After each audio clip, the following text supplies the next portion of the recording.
Bingo Blitz rules. If your bingo has ads in it, That's not a bingo. if it doesn't have the coolest tournaments, mini games, and the most breathtaking design, Nope, not a bingo. if your bingo moment makes you feel so excited that you just want to burst in joy and scream out loud, bingo! Sorry, so you're playing... Bingo Blitz? Now that's a bingo. Go for a world of excitement with Bingo Blitz, the #1 free bingo game. Download Bingo Blitz and play for free. Now that's a bingo. This episode is brought to you by Skinny Pop Popcorn. Perfectly popped, endlessly delicious. Oh, so light and crunchy. Skinny Pop Original Popcorn is the snack you've been searching for. Made with just 3 simple ingredients: popcorn kernels, sunflower oil, and salt. Snacking never felt or tasted so good. Perfectly popped, endlessly delicious. Give yourself permission to snack and pick up Skinny Pop Original Popcorn today. Let's hang out. Let's hang out. And let's talk about what lessons about. Let's hang out. And let's listen to 2 lesbians shout. Let's hang out. Let's hang out. Hello and welcome to Let's Hang Out. Chiming in from the West Coast, I'm Lee Holmes Foster. And from the East Coast, I'm Ellie Brigida, and this is our 3rd installment of Shoulda Been Gay. Oh, it was fun, it was great, but it should have been a little more gay. Now, we have already discussed Xena, which I think is the quintessential gay but not gay TV show from the 90s. Today, we are back with a close and more recent runner-up, Rizzoli and Isles. Oof, Rizzles. Rizzles, for anyone who's not familiar, with Rizzoli and Isles, it is a TV show that aired on TNT from 2010 to 2016, ran for 7 seasons. It was created by Janet Tamaro. I don't know if I'm saying her name right. I apologize, Janet. It is based on the books by Tess Gerritsen, and it stars Angie Harmon as Detective Jane Rizzoli, the Italian stallion. Oh, God, I can't. And Sasha Alexander as medical examiner Dr. Maura Isles. Oof, the 2 of them. I know. And the show falls into the buddy cop genre, generally. Yes. And let's explain a little bit about what that means. All right, well, you know, the buddy cop genre is where you have a cop and a medical examiner, or a cop and some random guy who is a writer who comes in and somehow gets a badge. I don't know. Or even 2 cops. Yeah, or 2 cops, but they're solving crimes together. And of course, the whole central theme is that there's sexual tension between these 2 leads as they're fighting crime and figuring out cases and falling in love, you know. Yeah, I mean, I'm gonna say there are certainly buddy cop shows and films where they are just buddies, you know. But I think, especially on television, I think a lot of TV shows that are kind of based on buddy cop premises of having 2 people who sort of have very different styles, you know, like different personalities, they clash cop, in a lot bad of cop. ways. Yeah, like I think a lot of those shows tend to find an audience and tend to build themselves a fan base on sexual tension between those 2 characters. Absolutely. If we're going to get into Rizzoli and Isles, so what I would say is, you know, tell me what this sounds like. You have a, you know, rogue, kind of play by their own rules by the book detective. Those are like contradictory things, but I'm going to go with it. The detective who, you know, is just sort of sarcastic and wants to lay down the hammer of justice, and working with the super nerdy, slightly awkward scientist slash doctor, and with a ton of sexual chemistry between them. I'm going to say Bones. It's Bones, right? Yeah. Because I put the sexual chemistry in there, everyone would know, oh, Bones, absolutely. But You know, every you have lesbian would totally say Rizzoli and Isles. 100%. It's like the same premise. It's the exact same thing, right? And in Bones, that was sort of like a huge thing in the show. Like, they get married, they have a kid. Don't they have a kid? Yeah, or they something do. Together? I stopped watching a couple seasons in. Obvious. Everyone in the audience is rooting for the main relationship in Bones, and everyone in the lesbian audience is rooting for Rizzoli and Isles. But Yes. what do we get? Not a lesbian happy ending, that's for sure. We get nothing. We get, well, not nothing. Not we'll talk about nothing. all the Yes, things we do get a few get, but things. yeah. But I think, and Bones is not the only example of this. I think there's lots of others out there. Castle, I think, is a great example of this, you know, where you have the jaunty writer who tags along with the cop, and obviously the whole show is based around the will they, won't they of their dynamic. If you go a little farther back, people who remember the original CSI with Gil Grissom, Sarah, there was that same kind of, you know, I suppose we can still call it buddy cop if they're crime scene techs, why not? All the way back to the X-Files. Like, I remember watching the X-Files and coming in the day after Mulder and Scully finally kissed, and it was like, the biggest thing that had happened. Like, all of my friends, we had to get together and talk about, like, oh my god, they totally did, you know, because you'd been waiting for, like, seasons and seasons and seasons, and they had just, that was a huge component of the show, was, like, that chemistry and that sexual tension that they were just building up between these characters. Yep. And they play it and play it and play it up in Rizzoli and Isles. Oh my god. Even in their marketing, they have this poster for, I think it was for season 4, and they literally are in handcuffs together in these hot outfits.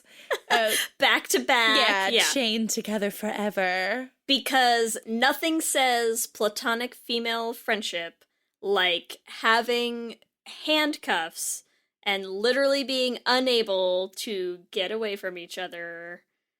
Totally a normal thing. Yeah. Also, totally not a thing that has been used to market the actual romantic pairings on every straight show that we just described. Yep. But of course, because they're two women, it's all platonic. And there are too many examples. I don't know if we want to just start off with all of the things that are so gay about Rizzoli and Isles at this point. I mean, let's. All right. Let's do that. So, yeah, the lingering glances. Yes. Their sleepovers. They spend so much time in bed together. Yes. Okay, I want to talk about sleepovers real quick. Because here's the thing. You have a show that is trying to tell us that two grown-ass women, one of whom is pretty loaded. I mean, Maura is not, you know, living paycheck to paycheck. So, two grown-ass women with their own houses, their own beds. One of them has a guest room. Doesn't Maura have, like, a guest room and bed? Yes. Okay. Somehow we are supposed to buy that they have platonic sleepovers in each other's beds all the time. Yep. Right? Yep. Okay, here's what I would like to say. As someone who ostensibly was platonically sleeping over in, at the time, my friend's dorm room, that friend now being my wife, in college, what I would just like to say is, that is not a platonic sleepover. We all know better. Yep. Okay? You're fooling nobody. So you were sleeping in bed with your friend, quote unquote, that you were not married to. Yeah? Yes, my totally platonic friend that I would just hang out and sleep over in her twin-size bed in her dorm room with her, like you do. I will say, just to play devil's advocate, I just had a sleepover with one of my straight friends, like 2 days ago. And we slept in the same bed, and it actually is platonic. No, I'm not saying there is no such thing as a platonic sleepover. I'm saying we all know when it's bullshit. Oh, and Rizzles is bullshit. I agree. Rizzles is bullshit. Like, my wife and I both kind of knew at the time that, like, we were pretending it was a platonic sleepover, but, like, it totally wasn't. We just wanted to cuddle all night because that was a good excuse, you know? Yeah. Like, we all kind of know. I'm sorry, when you are, like, an adult with a guest room and, like, you just kind of lay up all night in bed chatting and, like, cuddling and giving each other lingering glances. Like, we all know that's crap. Oh, yeah. Well, one of the sleepover episodes, they're in bed together, and this is the most lesbian episode of all the lesbian episodes, right? Where Rizzoli goes undercover as a lesbian.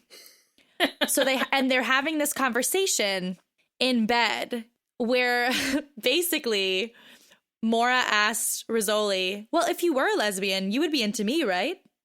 Like, literally is like, but if you were gay, like, I'm your type. Like, If. yeah, If. If. Are you serious?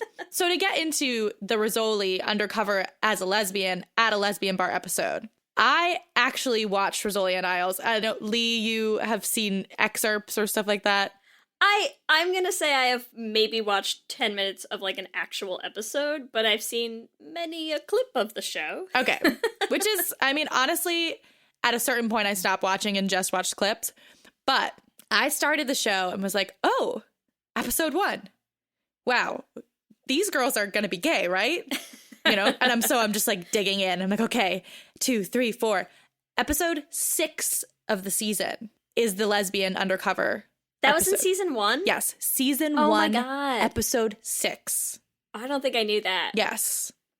So they started with just teasing us. Oh my God. It was horrible, but either way, it's an incredible episode. This episode is sponsored by BetterHelp. And as we head into Thanksgiving time, I want to start by thanking my wife, Kelsey, who has not only listened to just about every episode of this podcast for 8 seasons now, but who also is the only reason I'm able to make time to record it every week. She takes the kids, gets them dinner, and gets them ready for bed, just so that Ellie and I can come on and yell about gay things into each other's faces for an hour. So here's a reminder to send some thanks to the people you're grateful for in your life, including yourself.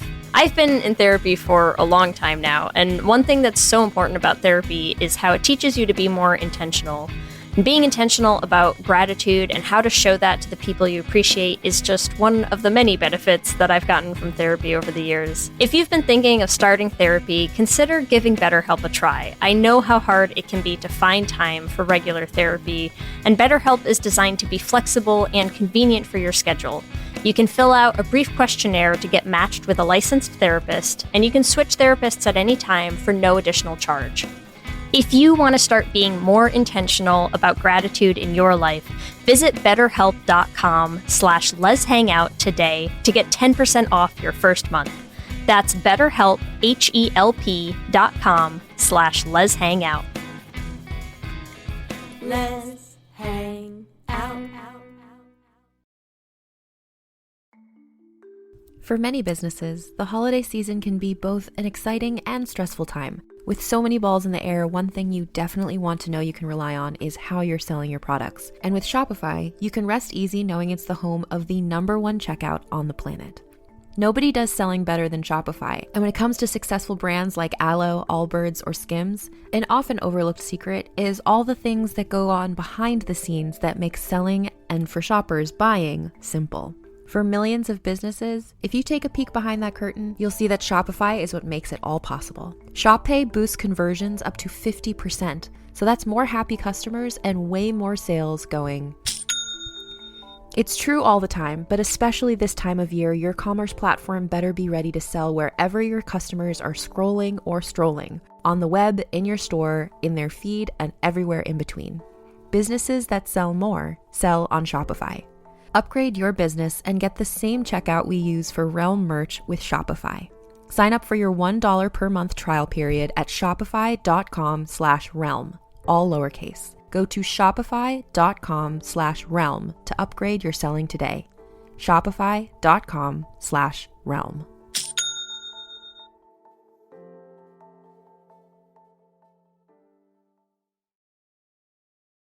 What's up, guys? It's the champ, Sean O'Malley, here to talk to you about Prize Picks. Prize Picks is the best place to win real money while watching football. Run your game on Prize Picks. Prize Picks will give you $50 instantly when you play your first $5 lineup.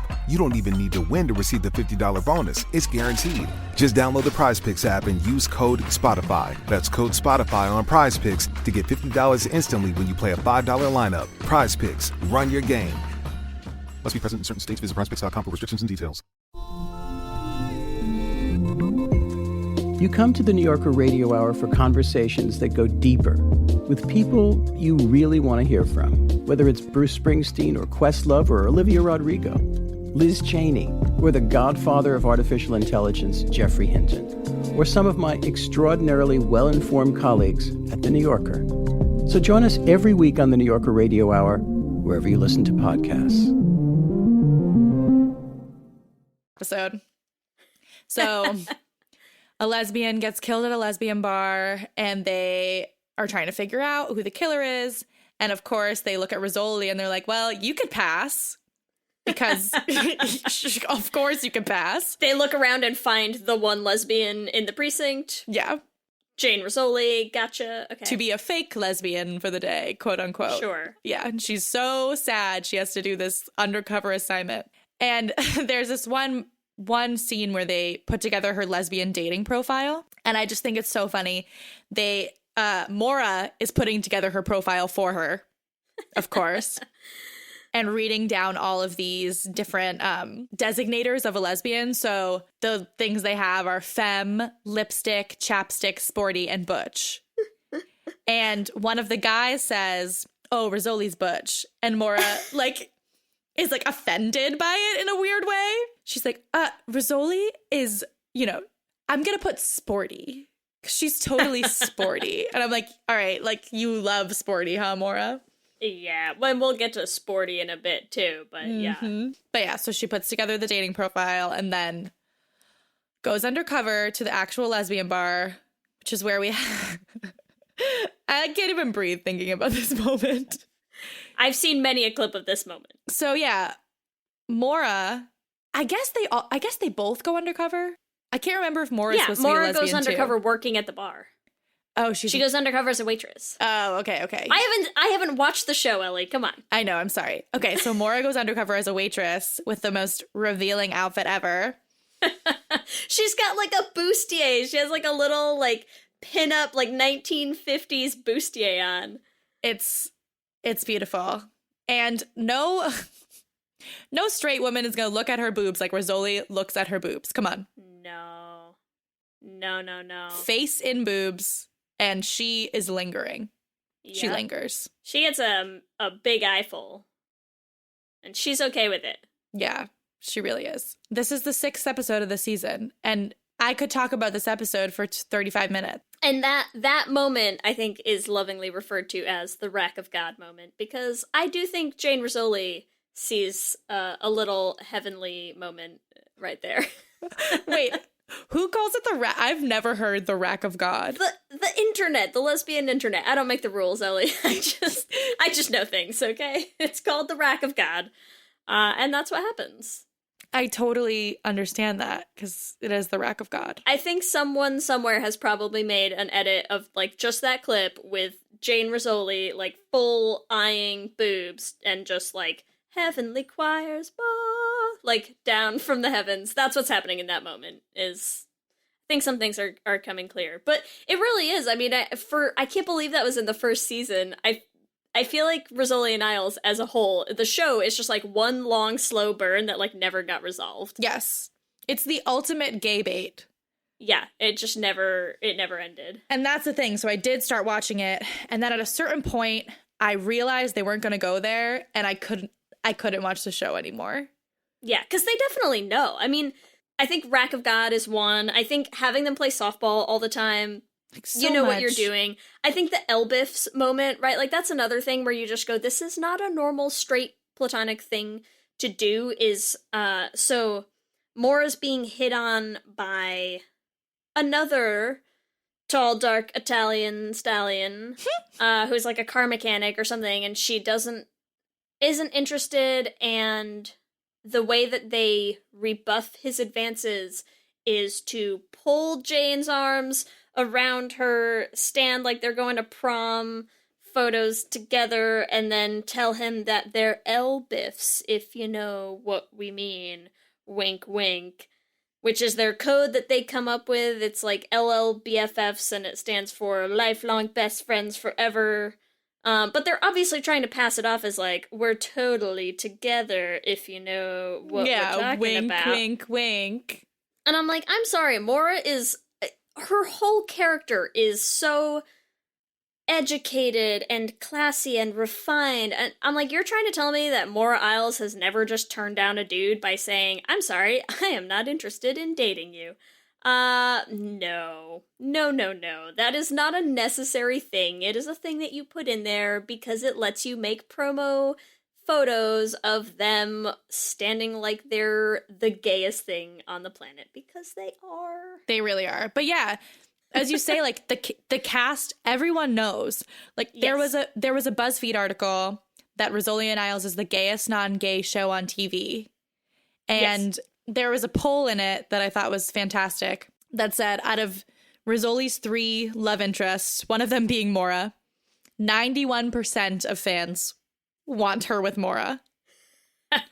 And the cast knows it. There have been interviews with Angie Harmon where she said, yeah, we know.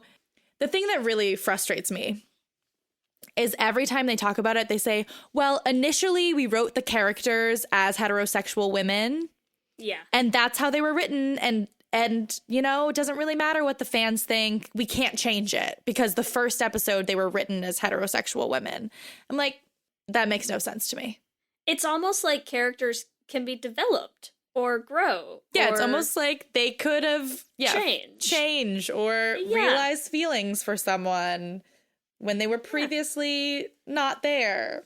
Let's not push writers too far, into writing characters. Let's not go crazy. Yeah, no development. I think you're right, though, in terms of the gayest non-gay show. I would be curious to see a matchup of just Rizzoli and Isles to Xena, because I think it's going to be pretty close there. But something else that I will say, if we're going to say 96 or 90, what'd you say, 91% of people want them together. So the other thing I did is I went on fanfiction.net and looked up the Rizzoli and Isles page.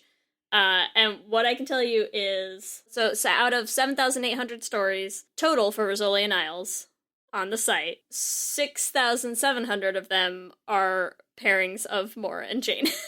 Obviously. Which, for anyone who wants the math on that, that is 86% of those stories. So, I'm just gonna say they might be a big part of that fandom for the show, is people who want Rizzoli and Isles together, because what other ship on that show would anyone even care about? Honestly, none. All of their male relationships just completely failed. Yes. Because they're in love with each other. And both of them, the most important relationship in their lives was the one with each other, right? That's the whole thing of, like, everything about that friendship, I'm air quoting friendship, everything about that is how important they were to each other. They were like the be all and end all for each other. Soulmates. In a not platonic way, people. The other thing I want to say is, for anyone, so I didn't actually watch the show, but I did used to read. Dorothy Snarker used to write these fantastic, they called them subtext recaps, so they weren't even pretending that anyone was watching the show for any other reason.